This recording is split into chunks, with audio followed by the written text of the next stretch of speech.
बहुत समय पहले की बात है।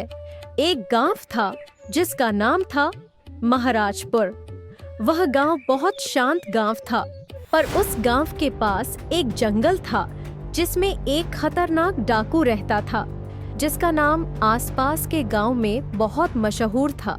लोग कहते थे कि जो भी उस जंगल से गुजरता, डाकू उसकी रोटी, गहने, कपड़े, बर्तन सब कुछ छीन लेता। जो भी उसके सामने आता वह उसका सब कुछ लूट लेता। उसी गांव में एक गरीब लड़का रहता था जिसका नाम था श्याम।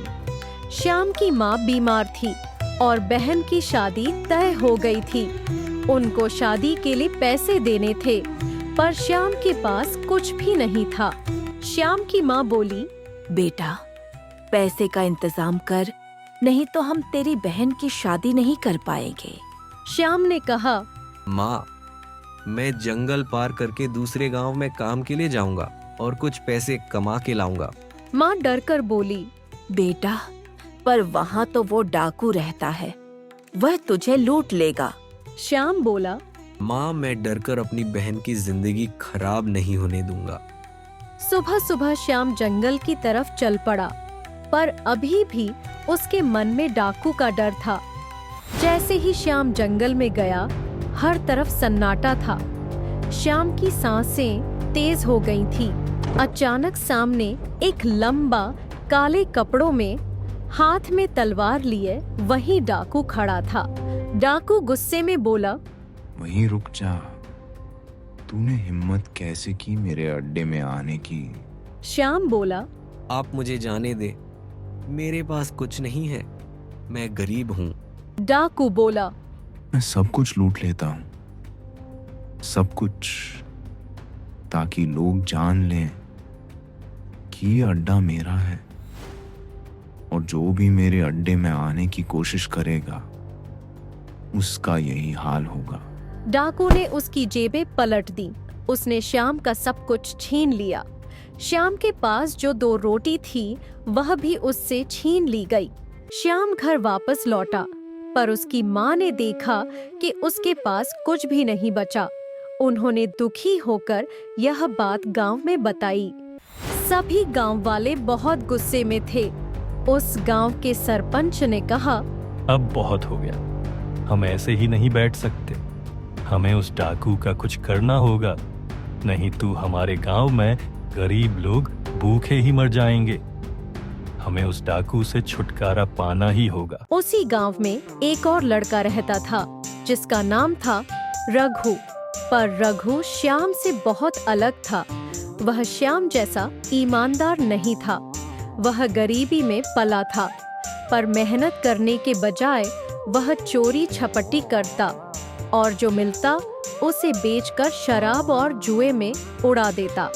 रघु अक्सर कहता, अरे काम करने से क्या होगा, जो चाहिए उसे छीन कर ले लो, चोरी कर लो, ये दुनिया बहुत चतुर है। एक दिन रघु ने गांव के एक सेठ की अलमारी से चांदी की कटोरी चुरा ली। रघु ने चोरी की कटोरी को एक पोटली में लपेटकर कमर से बांध लिया। वह सोचने लगा, अगर मैं इसे जंगल पार करके अगले गांव में बेच दूं तो मुझे ज्यादा पैसे मिलेंगे। यहाँ बेचूंगा तो पकड़ा जाऊंगा। जंगल में डाकू की कहानियां सब डराने के लिए हैं, मैं किसी से नहीं डरता। वो अकेले में कहने लगा, अरे डर किस बात का, मैं तो जंगल से भी ज्यादा खतरनाक हूँ। उस डाकू की भी अगर मुझसे भिड़ने की हिम्मत हुई तो मैं उसे भी लूट लूंगा। रघु मस्ती में जंगल में आगे बढ़ रहा था। रघु को लगा कि उसके पीछे कोई खड़ा है। उसने घबराते हुए पीछे देखा। जैसे ही उसने पीछे देखा, वह डर गया, क्योंकि वही डाकू उसके पीछे हाथ में तलवार ले खड़ा था। वो सोचने लगा, अगर ये इसे बता दिया कि मेरे पास चांदी की कटोरी है तो ये मुझे भी लूट लेगा। रघु ने डाकू को कहा, अरे भाई, मैं तो बस यहाँ ऐसे ही गुजर रहा था, मेरे पास कुछ भी नहीं है। डाकू बोला, कुछ नहीं है तो फिर यह क्या है? तू चोर है, मैं भी चोर हूँ, लेकिन कहानी में सिर्फ एक ही राजा होता है और वो हूं मैं। डाकू ने उसकी कमर में बंधी पोटली को खींचकर चांदी की कटोरी निकाल ली। रघु ने कटोरी छीनने की कोशिश की, लेकिन डाकू ने उसे लात मार के रघु को गिरा दिया। वह वापस गांव में जा रहा था, तभी उसने देखा कि उसके गांव के बहुत लोग हाथ में लाठी लिए उसी तरफ आ रहे थे। डाकू ने देखा कि गांव वाले डर नहीं रहे थे।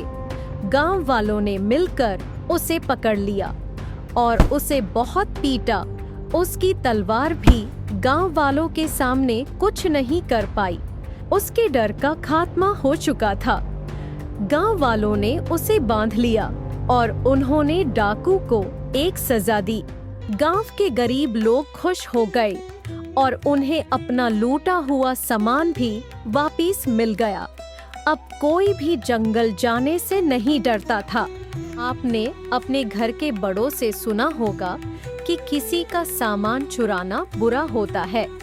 जो दूसरों का छीनकर खुश होते हैं, उनके साथ अंत में ऐसा ही होता है। गांव में अब फिर से शांति छा गई और श्याम की बहन की शादी खुशी खुशी हो गई।